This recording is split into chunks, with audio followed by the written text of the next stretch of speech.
Welcome out to another episode of It's All Been Checked Before. This time, Menage a Troi. Yeah, I said it. Menage a Troi. Let it go where you want it to. You saw the episode. You know it got there. It got funky. It got freaky. Speaking of funky and freaky, this June 12th, this Saturday, the final virtual It's All Been Done radio hour. Yeah, so take advantage of being able to see it from the comfort of your own home. I mean, you can always listen in the future, but watching, this is the last time because they're going back live, baby. We're all going back. It's finally happening. So take advantage. And then next month, we'll tell you about it when it comes out. Come out and see it live if you're in the Columbus area. And right now, live girls Menage a Troi on It's All Been Trekked Before. Welcome out to another episode of It's All Been Trekked Before. We have not been this lonely in a while. Yeah, this is Steven. Jimmy-Jerome. And that beep is Keith replying back to me and letting me know that he forgot we changed the recording date and did not watch the episode. So hopefully we'll get him when we do Best of Both Worlds, because we're breaking the fourth wall, recording 2 episodes tonight, this one and the next one. So hopefully we'll get his views next when we do Best of Both Worlds on these 2 episodes that we're about to record. But we're talking Menage a Troi. Steven, first impressions. I went in expecting a fun episode based on the cheeky title alone, and I thought it was a fun episode. Lots of interesting stuff. Again, I don't know if it's one of my favorites, and there's not a lot of heavy stuff, but there's a lot of fun stuff. Lwaxana, Ferengi. Anytime you get Troi getting involved in Beta Z stuff, to me, I'm always more interested. They both end up naked. So there was a Menage a Troi of sorts. Yeah, I think this will end up maybe not in the top, but in the middle of the top. Top middle, maybe? Top middle. That's exactly where I would place it as well. We'll get to the rankings. But yeah, I don't have much more to say than what you said. It was fun. Not as weighty or deep as I would have liked. I do think they're getting the hang of fun Ferengis rather than trying to make them evil Ferengis. And that's working really well for them. Yeah, there was a couple times where in the episode where the music tried to convey a darker, deeper threat to me from the Ferengi than the episode was really doing. Like, the one that was in love with Lwaxana or whatever. I never thought he was a threat. And I know they're still not nice people, but it's just a lot more fun to go this way with it than that they're this horrible malevolence. Yeah, absolutely. And the nakedness, I will get to that more later, but it's funny because it's almost a cross-culture thing, because while they're naked for different reasons often, Ferengi, they don't allow the women to wear clothes. Right. The Beta Zeds also do naked weddings and stuff. So I feel like that's maybe why they were so confident once they lost their clothes. Oh, that's true. They've been used to being naked in public before. Right. So let's jump to the beginning. We're at Beta Z, which is cool. There was a conference there, and there's Riker and Ferengi playing 3D chess up on the 10 forward lounge. Yes. Lots of aliens, like Journey to Babel level. So many aliens. Yeah, and they all just flew right past me. And then when I was looking at stuff afterwards, I was looking at the cast list, and I was like, oh, they played this alien. I'm like, oh, yeah. But it was a little bit fleeting, but they remind us that Beta Zeds can't read Ferengi minds unless they've been exposed to them for a while, which is convenient for this episode. And then I loved Picard spying Lwaxana and making his beeline out the door and escaping her, reminding us that relationship.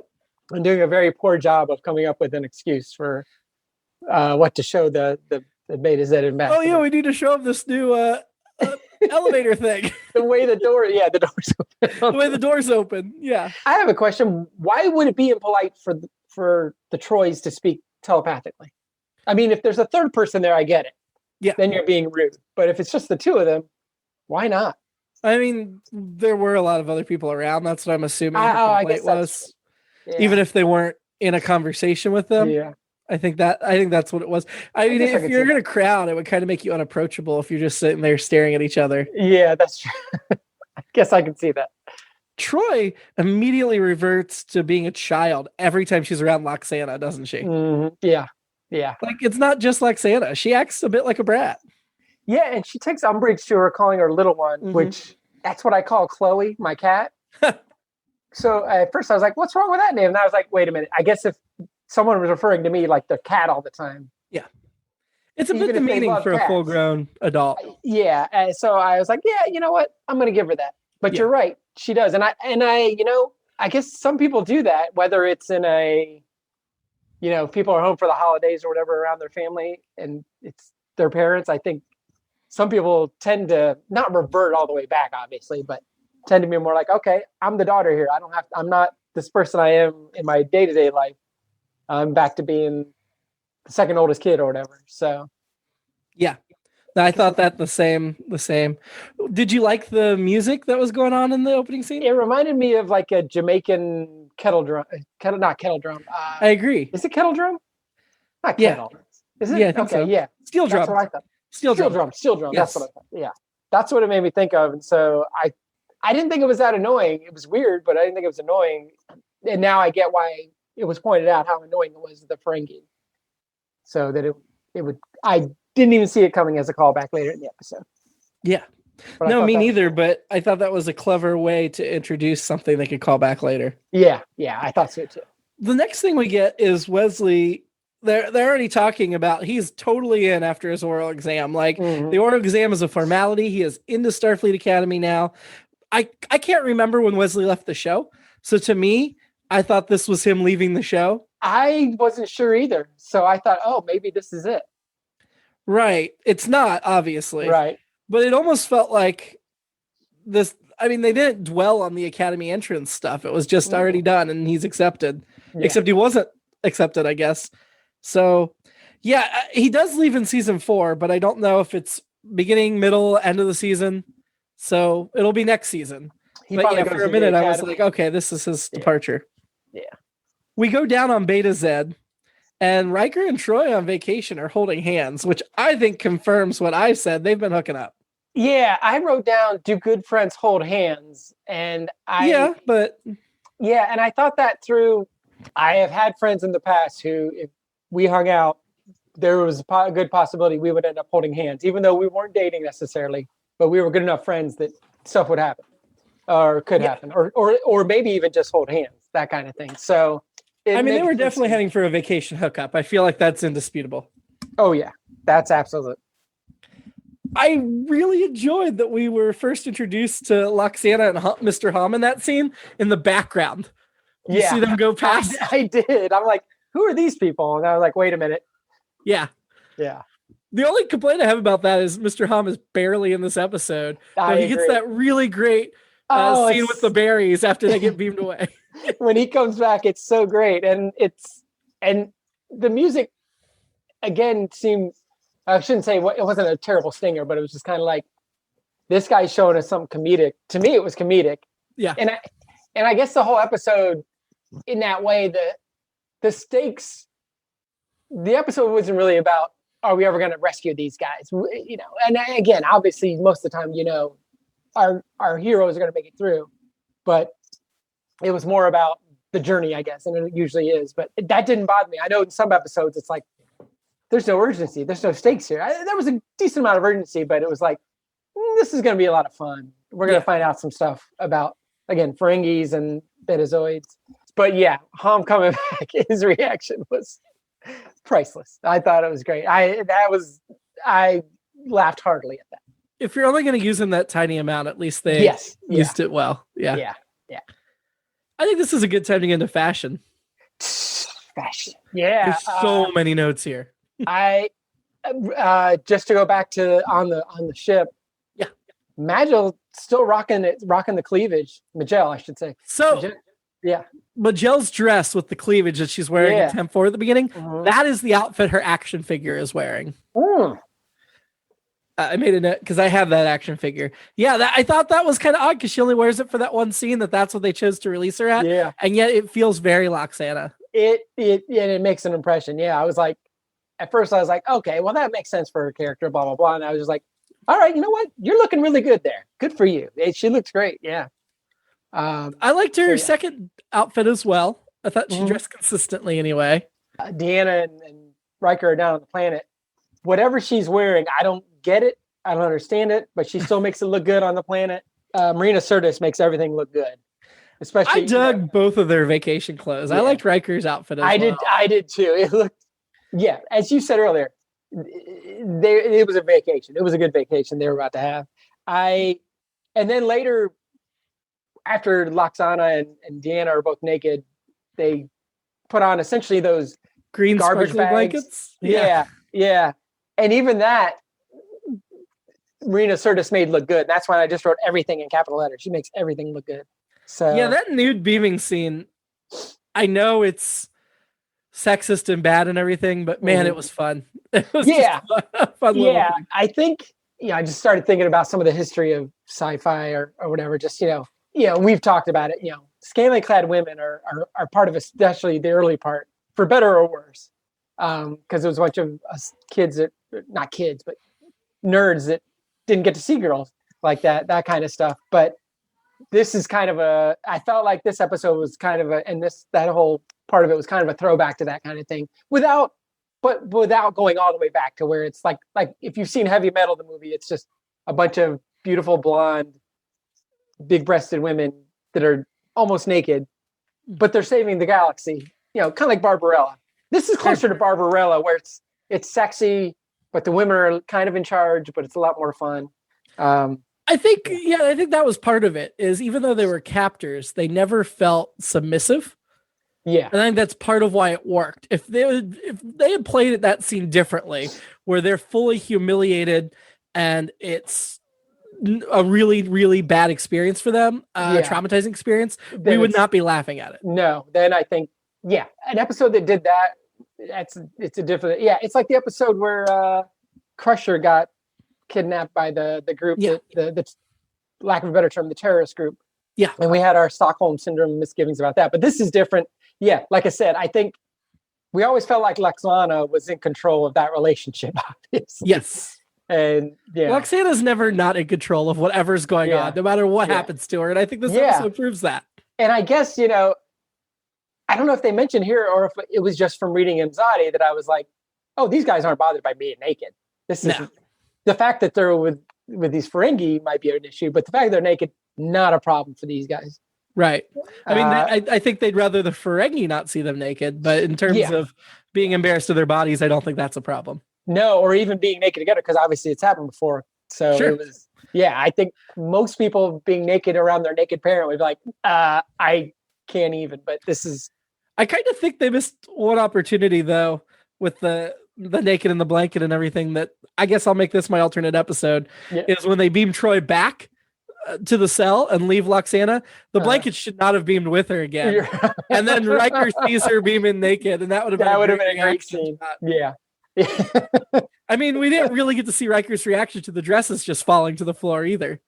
Yeah, because then if that happens, if she goes back, then he's like, who said, I don't know if I really want to escape at this point. He might take, at least a joke about that, not wanting to escape. Can we make this force field darker so you can't see through it? A little privacy. My last fashion thing is when they first get kidnapped and they're in the cell. I thought at first that was just Loxana's dress laying on the floor. Oh yeah. I didn't realize there was a person in it. Oh, me, I didn't either. My last fashion note, it's jumping to the end, but I like Wesley's acting ensign uniform better than his actual ensign uniform.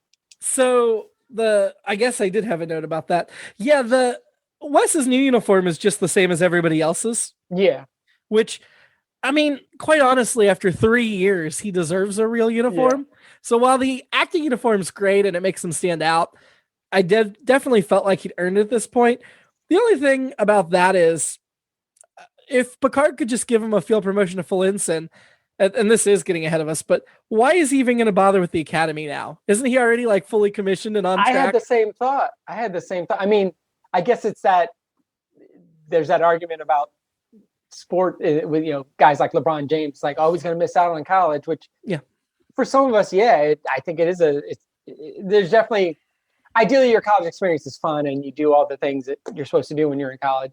So I guess there is that, but especially since he feels so at home on there, he's already having dates and that kind of stuff that, he's probably someone who doesn't have to go to the Academy, but maybe eventually he decides he'd I mean, there's probably curriculum he's not getting on the Enterprise that would help him be more fully rounded. Sure. But if they can just make him a full ensign, that's where I'm confused. Like, I kind of feel like the problem is that they made him a full ensign. Not the problem isn't that he shouldn't have to go to the academy now. Right. And I love that scene. I actually got emotional during that scene. I just thought it was and we've had Picard, and that's been a great arc from the get-go, Picard and Wesley, really, from I don't like having kids around to I really respect this guy. And obviously he's not a kid anymore and I think Picard essentially says that more or less. And so I really love that scene. I thought it was really, they were both really good in it. It was so good. And then just that final scene where he walks on the bridge in the uniform and you notice that all of the senior staff has made a point to be there. And I don't think that's just so you can get a shot of the main cast. I think it's because, well, obviously his mom is proud and wants to see that him come on shift, but I think Geordi's there just to see him come on shift. And I feel like that's them supporting him because they've all been part of his education and development. Yeah. And I was still emotional through that. And I thought for a while I was like, well, where the hell is Beverly? And then we've got a Wesley story going on. We haven't seen it. And then finally they got her involved. Yeah. So. Well, and then just that last shot where we got the whole main cast in one camera angle on the bridge was neat. Yeah. I do have a couple more Wesley notes jumping back a little bit before we get back to Troi and Loxana, since we're kind of finishing Wesley's story. They talk about 9%, only 9% of Academy graduates get to serve on Galaxy class vessels as a concern. And I'm like, that's a pretty high percentage. Yeah. And if he's this advanced, you'd think he could be part of that 9%, but also there's probably a lot of Galaxy class vessels. So, but I don't understand how he never even considered he wouldn't be assigned to the Enterprise after the Academy. Right. Yeah. Because the chances of being assigned there, I mean, Picard can always put in a request, but other than that, the chances of being assigned there seem meager. Right. And depending on what Starfleet thinks would be the best placement for them and for him. Yeah. He already did 3 years on the Enterprise. You'd think they'd want to put him somewhere else. Yeah, especially he'll be at the Academy for 3 or 4 years. Maybe they'll shave a year off because of everything he's done. But he'll have been at the Academy longer than he was serving on the Enterprise if he left now. Yeah, I guess maybe that's why he needs to go to the Academy, is to learn that that's the way things work. I don't know. Or don't work. It was just confusing to me. And then the whole lack of goodbye where Picard sent him away mid-mission on the bridge. He's like, you don't have time for goodbye. And I was like, oh, is he not even going to say goodbye to his mom? But there she was in the transporter room. Right. It still was very odd. Like, you'd think they'd have, even though there's something going on, you think they would have already had a pre-planned party to send him off. But he misses his ride, and that seems like kind of a slim excuse to not have him in the Academy for a whole nother year. Yeah.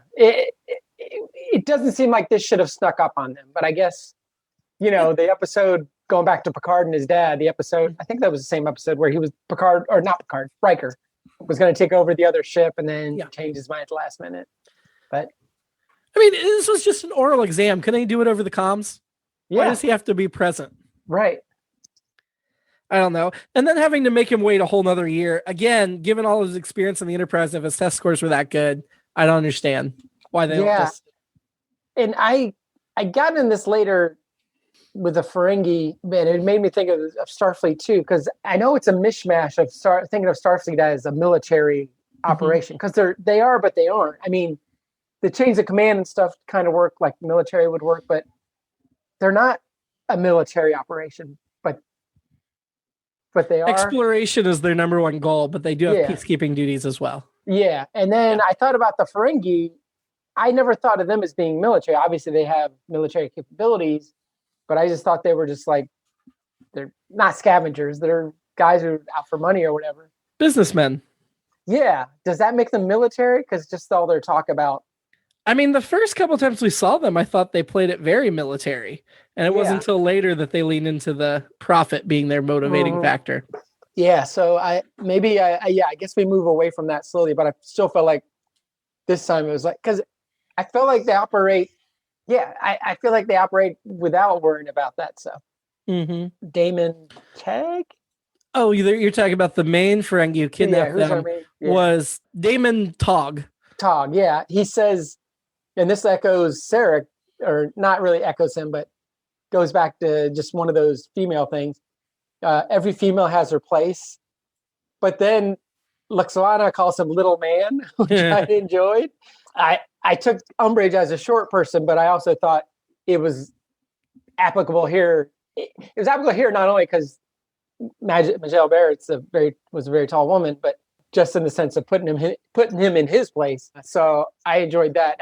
And it usually doesn't bother me to call little because I've accepted that I'm very short. Wait, you're short? Then, yeah. Oh, it's true. It doesn't look like, you can't tell from this. And then they get short actors to play the Ferengi, so it works out pretty well. So, but then I feel like they do force perspective to make it even more stark. That leads to another one of my things I'll jump to real quick after this one. I like that the Ferengi says, Luxana, you will be mine, which this is, I think we're talking 1990 at this point, mid-1990. I think it was 91 or 92 when Wayne's World comes out. And that's one of Wayne's lines in that movie. He keeps saying, Cassandra, you will be mine. You will be mine. How egotistical does this Damon have to be to think he's actually won Luxana over so quickly? Yeah, he doesn't even question it. Like, he's given her the access code. He's fully... Yeah. He's so dumb. How's he even gotten to the rank of Daemon unless he's just that blinded by love and ego? I thought it was just some kind of effect she specifically had on him. And I thought he said something about being older or not caring as much about all this other stuff. But I loved that he was so into her. And I thought maybe she was putting something out. I mean, I think Beta Zeds do put something out, right? Kind of, but. No, I don't think so. Okay. So here's my question. I think I could be a Ferengi because I am short. Cast as a Ferengi. How do they do and I should know this, and I could probably look it up. How do they do their bad teeth? Like an appliance they stick in their mouths. Oh, that makes sense. Yeah, it's just a gum thing covering their actual teeth. And, yeah, because they're all that other makeup, I guess, changes where their mouth is and stuff. Yes, but yeah, that makes sense. So Daemon Togg was played by Frank Corsentino, who is best known for this role, but he also played Damon Bach in an earlier Ferengi episode, The Battle. Yes, with where they had Picard's old Stargazer ship. And then he will have a totally different role on Voyager for one episode. Doesn't have a lot of credits. This is basically what he's best known for, but I thought he did a great job. I did too. And I liked him a lot. You know, like I said, I empathize with his love for Luxana. Is just very cute, for lack of a better word. But it couldn't last. Obviously. The Ferengi doctor, as soon as we saw him in 10 Forward, I knew who he was, the actor, because that voice is so distinctive. Ethan Phillips, who this is the only episode of Next Gen he'll do. He also plays the holodeck nightclub maitre d' in the movie Star Trek First Contact with no makeup as a person. But he has a one episode role in Star Trek Enterprise as an alien. But what he's best known for in Trek world is he was a lead actor on Voyager for all 7 seasons. Oh, okay. He plays a totally different alien named Neelix, who is their guide and cook on the ship. Okay. So you'll get to watch him in 150 episodes later. I can't wait. But not as a Ferengi. But the voice, I was like, oh, he's also was in Inside Llewyn Davis. That's actually what. Oh, that's right. Yeah, he's best known for. Yeah. Irrational Man, The Island. He just did a bunch of episodes of Avenue 5 with Hugh Laurie. He's quite the working actor. He's been in a couple episodes of Better Call Saul, Girls. Yeah. Love Ethan Phillips. And then while we're talking about people playing the Ferengi, Peter Marks played Nybor, which I assume, because there's only 3 Ferengi listed on IMDb, that he's the one that kept playing chess with Riker. Oh, yeah. But what he's best known for is, again, the Next Gen. He plays 3 different characters in 3 different episodes, this being the first one. And then he plays a commandant in a 2-part episode of Voyager, different alien species. But yeah. That chess thing, the board on the Ferengi ship has a totally different layout than the board on the Enterprise. And I was confused how they're both the same 3D chess game. I've never studied 3D chess. I mean, I love it whenever it shows up, and I love chess. But I didn't know if it was just like, well, this is just a different set. It also didn't seem to have a whole lot of pieces. It's like in Iowa they play 7-on-7 football because they don't have enough people. Maybe it's the same thing. Do you think Riker is so good at chess because he learned it to impress Picard, or Picard made him? His smugness was just like, wow, it was something. Yeah, maybe he got into it for that reason, and then he just liked beating people, so he could smile at them smugly. And he's competitive. Yeah, and again, I'm a hypocrite because I know I do the same thing, depending on who I'm playing. If I was playing a Ferengi, I would probably be very smug, especially if they were talking trash before it. I would definitely get smug. I mean, these Ferengi were so dumb. Riker got to let him out of the cell, and then he immediately knocks him out, which we don't get to even see, which was a little disappointing. I thought that whole thing was we've been talking about this for 3 seasons, that Riker is a Kirk surrogate, more or less. But that was a very Kirkian gambit that he played of, blah, blah, blah, what are you afraid, or that kind of stuff. And then it worked. I guess they didn't need to show the fight because it would have been very one-sided. Right. And also it would have looked like Riker beating up on the little guy. That's true. So Loxana flirting again, I just don't know how he fell for the flirting, but I was enjoying watching her flirt. Yeah, I thought the same thing. Maybe that's why I empathize with so much. Like, how does he not see this? But I probably missed it. In my time, I've missed it. Maybe the Ferengi just aren't good at it. I mean, the only Ferengi that seems to have any common sense is the Doctor, played by Ethan Phillips. Uh-huh. I like the Umox. I think this is our first introduction to Umox, which we'll hear about a lot later. I did read that. I read this was the first time. And, I'm just revealing my entire 14-year-old or 16-year-old life. Yeah, of course the ears are an erogenous zone. They're an erogenous zone on Earth too, but I can see them being a much more erogenous zone for the that Ferengi. Is my Ferengi side. I would enjoy Umox. I will say, this did remind me, the Loxana flirting with the Daemon, still remind me in Deep Space Nine, there are 2 major reoccurring characters, and one is a beautiful Bajoran, which looks like a human other than the wrinkly nose. Oh, yeah. We'll meet a bunch of Bajorans. Mm-hmm. And she marries a Ferengi.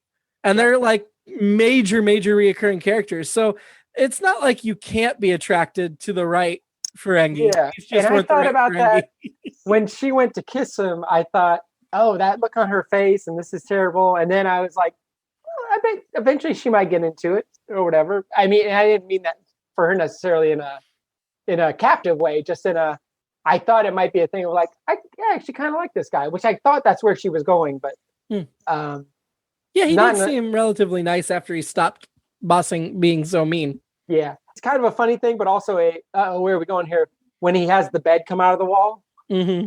And it's like, oh, Jesus, we're jumping right into it. Oh, boy. You would have expected cheesy music to play too. And lights to dim. And I wrote down it's a futuristic Murphy bed. I did like the futuristic Murphy bed, even though I didn't like the implication of him bringing out the futuristic Murphy bed. Yeah. Oh, and that's what I wrote. I alluded to this earlier, but you can't spell Star Trek without sex. And so there's no X in Star Trek. Right. But I think, it's not every episode, but it's quite a bit. And, not as much as in the 60s, but there is some kind of sexual aspect, I guess, to traveling the unknown. But anyway. I mean, we've talked about, I want to sleep with all the aliens. Sure. Yeah. Absolutely. Yeah. I enjoyed that they tracked them down. The Enterprise tracked them down with the flowers that they found in the stream. Yeah. And then the music behind the static. My only issue with that was that only Wesley caught the static. Right. Which was well, if he wasn't there, I guess they were screwed. But I think they would have escaped pretty soon anyway. Right. But still, it felt like you're just trying to make Wesley seem invaluable. Uh-huh. And I feel like Geordi would have been oh, if I had 5 more minutes, I would have got that too, Loxana, who is not generally seen as a noble character, we really get to see the depth of love of her daughter, that she is willing to sacrifice herself and stay. Even though I do get that she's saying what he needs to hear and she's still going to try to escape or expect to be rescued later. Right. She makes that sacrifice. Yeah. I like that. That made her a better character. It did. Yeah. It made her more than just not a doting mom, a nagging mom, I guess, for lack of a better term. Well, I think all of her nagging that we've seen stems from deeply caring about her daughter. And I think it's pretty easy to see that if you think about it. Yeah, and I think from our perspective, it's like, oh, well, this is just kind of fun. This is the banter. This is what they do. Mm-hmm. So I think that's why we see Deanna. We consider her just like, why are you overreacting to this? Yeah. You see her once a season or whatever, once a year. Just, you know what? She wants the best for you, even if it's not necessarily right or correct. Yeah. But I also still very much identify with Deanna and how that can just send her into old habits and drive her crazy. If her mom was doing that in her adult life for years. Yeah. Seeing her once more will trigger it. I did like her giving her crap about screwing it up with Riker. Yeah. Yeah, I did. Yes. I really enjoyed that. I was like, she's right here. You can be mad all you want, but she's right. I mean, as close as that couple was in this episode and how they were acting to each other, it frustrates the heck out of me that we are still a long way off from their marriage. Yeah. I'm with you. We're well into the films before they finally get them together for real. Like the third next gen film. It's so dumb. They should have been together by now. Right. And it's a will they or won't they that we're all like, they did. They did. Yeah. I do think though, what we would expect from a series like this in the era it was is to never get them together. Mm-hmm. And I guess we should be glad that eventually they do get them together. Yeah. So spoiler, I guess, if you don't know, they eventually will get married, but it's so far. Well, and I guess on some level it feels like I thought in this episode too, they were trying to go to, well, it's the 24th century and people are a lot more open with these things, which I'm sure they will be. Mm-hmm. I have no doubt. I think we're a lot more open in the 21st century, a lot of us, about this kind of stuff. But yeah, still for us, the viewer, it's like, can we just see them together? I mean, obviously they have great chemistry and everything, and it creates some great stuff. They talk about needing to focus on their careers and stuff, but by this point, Riker's already turned down several commands. Right. He's learning what he needs to learn. He's fine on his career path. He can take a few minutes to be in a relationship, and I think Troi's already where she wants to be and career-wise. What's her next level up? Is she going to be a captain or a commander? I mean, so she already is a commander by rank. Oh, right. Yeah, after this, the only other job we know her to hold is she'll become Riker's counselor and chief diplomatic officer when he eventually accepts his own command. I've started reading the short story, The Tin Woodman. I ordered that after we watched the episode. And one of the things early on is they talk about every starship has to have a person with an Esper, somebody with that ability. And I'm like, clearly, and I now I can see why those guys were like, we're going to write a Next Generation episode, because I feel like they're like, wait, we did this and they're doing it. I mean, essentially, I don't know that Starfleet at this point, that's their rule. But when I read that in there, I was like, they're describing the Enterprise right now, essentially. Yeah, and her promotion to the Titan just feels very lateral to me, so I don't feel like she ever goes higher than this. And then both her and Riker resigned from Starfleet eventually, so they never go beyond that captain commander tier. Yeah. One of my favorite scenes of this episode, and I know it's cheesy as heck, and I know it's ridiculous, but Picard fighting dramatically for Loxana with his Shakespeare quotes. When it started, I'm with you. When it started, I was like, this is, and then by the end, especially by the time he turns around, I'm like, okay, this is fun.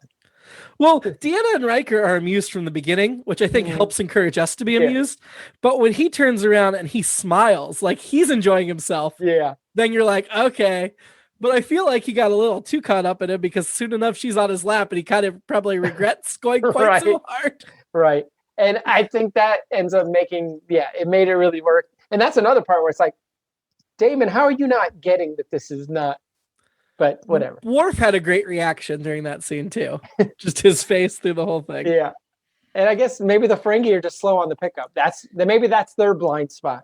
I mean, from the other Ferengi we met, I don't feel like any other of them would have just been like, oh, you're going to shoot me? Okay, I'll give her back. I feel like the rest would have fought.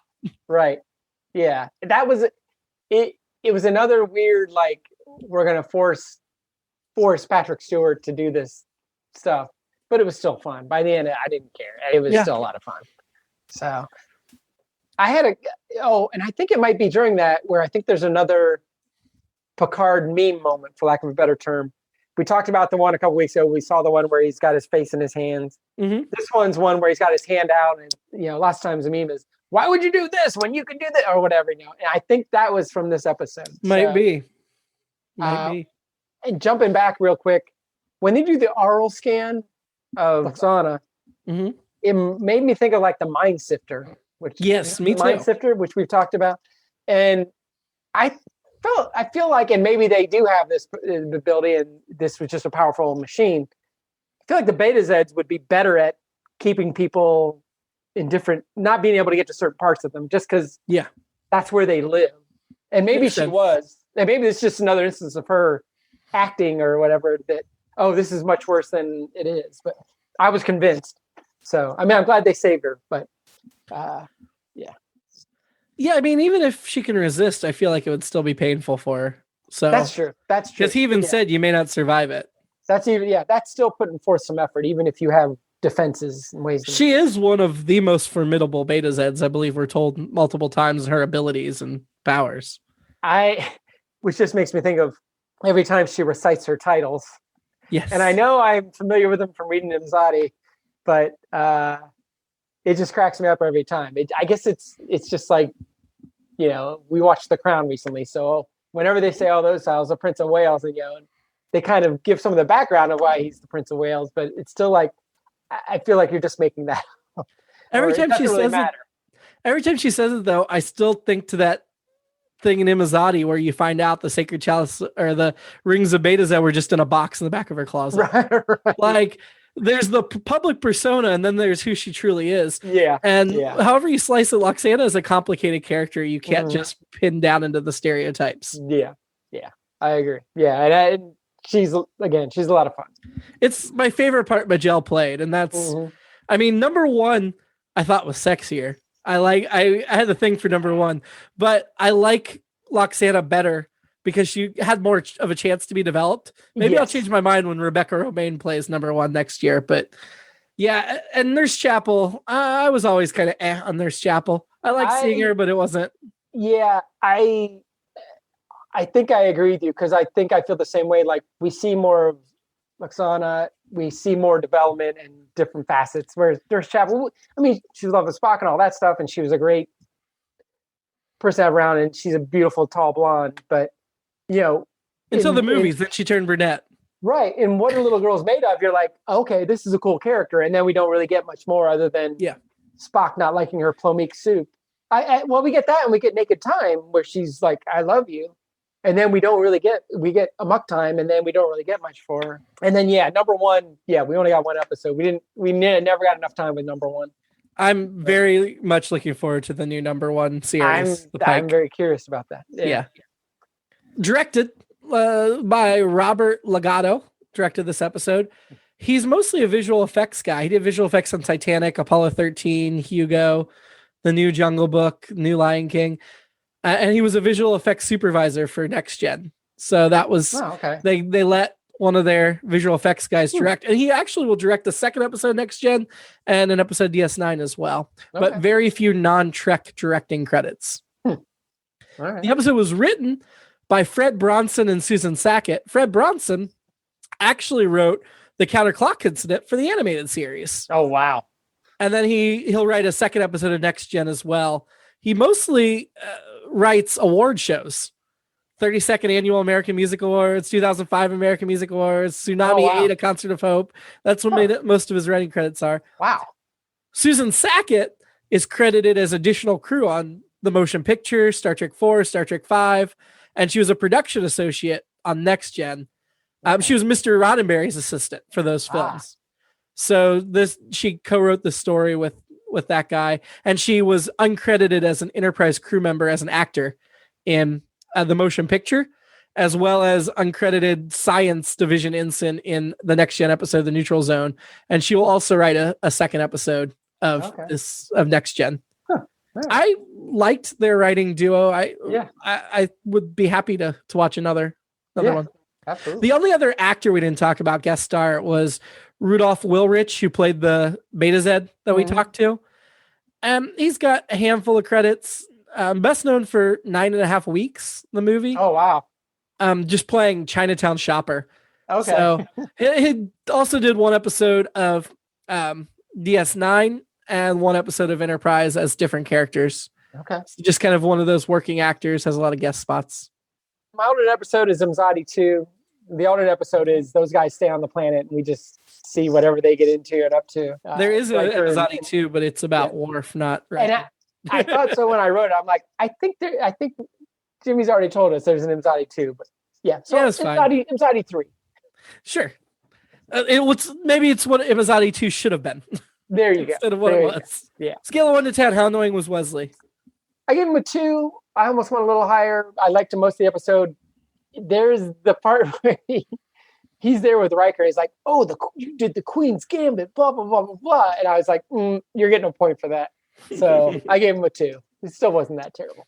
I'm giving him a 2 as well. No, I'm going to give him a 3. Because you talked me into giving him a point for some of that, or at least half a point. I don't know. But I also want to give him a point for being the only one that could pick out the thing in the static. Yeah, I think that's fair. Which is not a Will Wheaton problem, but it is a writing problem in how they use Wesley. I think it's weird, and maybe this is the way. It's weird. I think we're getting more annoyed with Wesley of late than early on, which is, in my mind, the people that hate him hated all his earlier stuff. But I could be wrong. Yeah. No, I think you're right. Yeah. We're most of the way through, and we've never hated him. Yeah. Who's your annoyance? I alluded to this earlier, but I'd probably go with Riker, his chest smugness. And again, I admit I'm a hypocrite, but I was just like, come on, buddy, tone it down a little bit. But so if I was going to go with anyone, I think Riker. Because I was trying to think of one of the Ferengi, but I wasn't really annoyed with them. I enjoyed them. I'm going with Riker's chess opponent, Nibor. Oh, yeah, that's fair. I mean, I'm tempted to go with the Daimon, but I'm not going to go with him. Yeah. Crush? I thought about there was a waitress in 10 Forward, or like right off the bat. I'm like, all right, who's she? And then we don't see her again. So I'm going to stick with the Widow Apgar. Okay. I'm going to go with Loxana.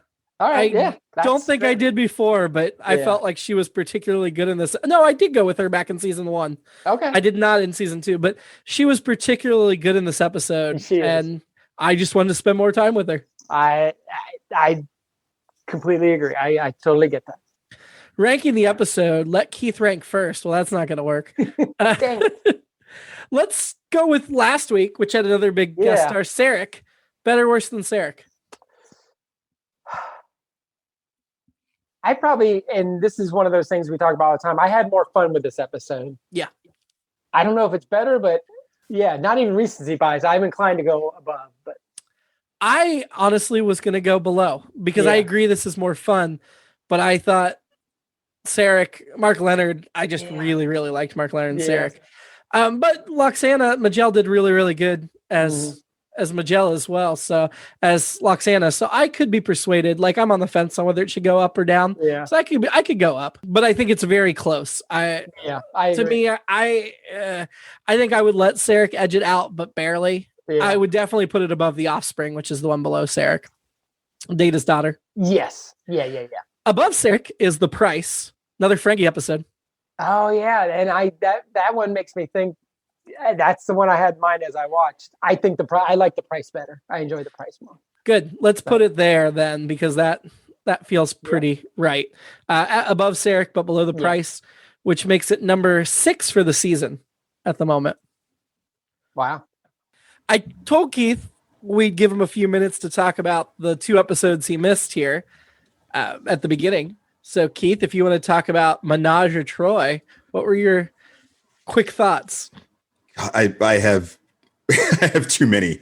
I mean, that is what it looks like at the moment for Menage or Troi.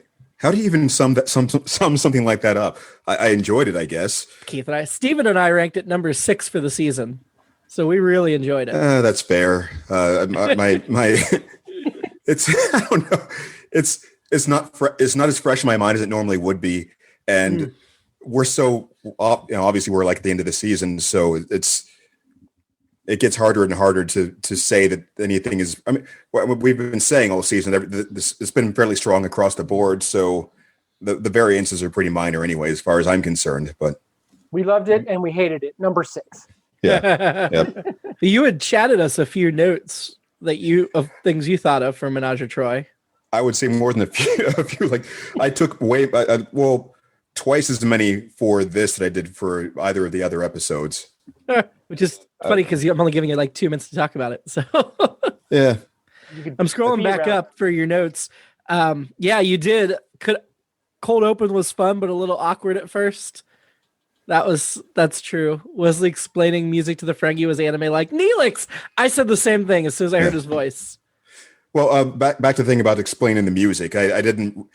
I'm surprised it didn't occur to me that was going to be expository information for later. Like they're highlighting that because it was going to come into play and suddenly save the day at the end. Yeah, I did appreciate that though. You said something about the tone feels a shade off. Something was just a little wacky. It's just I think it's also symptomatic of that thing where they cut to the date with Troi and Riker as if they were just a minute away like at any given time. I noted that later too. It seemed weird that they were able to just kind of pick things up and kind of be on dating terms suddenly as if there weren't any other complications to consider. You talked about that you hate that Picard cut Data off when he was explaining something scientific about Ferengi brains. But one of my least favorite tropes. I understand why they do it, and then it's hard to get transitions and it's hard to go into too much detail without painting yourself into a corner. But it's still frustrating. That kind of shut up, nerd. Nobody cares about that kind of thing. But I want to know that. You like to think at this point, future parents would have outgrown pressuring their daughters to have children. Yes, that's another important. So it's almost like the old style TOS thing where they repurpose certain kinds of scripts, or the writer might have been writing certain kinds of things without really having a intimate feel with the way the characters have been behaving throughout the series before that. You thought Riker and Deanna's date felt abrupt? Yeah, it did seem like they were. I mean, I was of the opinion they've been doing it from time to time. That's probably true as well. I mean, given the medium, they kind of gloss over things like that. I mean, for the time period. I don't know, to answer your question, is this a Scyther Amazati date? I don't know. Maybe not. It's the planet they dated. Oh, well, yeah. Well, Amory wasn't as in vogue in those early 90s as it is now. Right. Yeah. I mean, it was happening just as much, but it just wasn't in vogue. See, you said the Ferengi, you liked that the higher ranked Ferengi wasn't doing the alien voice. Yeah, he's the first one who wasn't doing like the human, thing. It's just kind of. You were fairly certain you'd never seen this episode. Yep. And you felt bad for the chest Ferengi. Yeah. I get that. I did like your question. I think this was my favorite note that you had on here, but why is the neural scan painful except as a plot device? You're right. It doesn't have to be painful. Why not? Yeah. Yeah, they just add in that urgency, like, oh, this is a bad thing that's happening to her. Oh, they have to do something. Yeah. And then you said the bridge scene with Deanna urging Picard to perform is comedy gold. Absolutely. We totally agreed. You gave Wesley a 3, which brings our total ranking to 2.7. And you said Loxana was your annoyance. Yep. And again, that's because of the outdated kind of give me a grandchild kind of you have to have a child to be happy. You have to get married, all these other things. So I take it she did not become your crush. Indeed, no. Okay. Next week, Transfigurations. The Enterprise finds a deserted planet where a ship has crashed, and with it, the lone survivor with no memory, but extraordinary healing powers. So that's what we have to look forward to next week. Unfortunately, Keith won't be back next week. Sorry if you're hoping for that. Week after. But bright side, these episodes are a lot shorter with only 2 of us. Until then, live long. Steven's frozen on me. Yeah. I don't know what's going on in our room. I can hear you now. Live long and prosper. And hopefully we'll get Steven back so we can do next week's episode on another It's All Been Trek Before.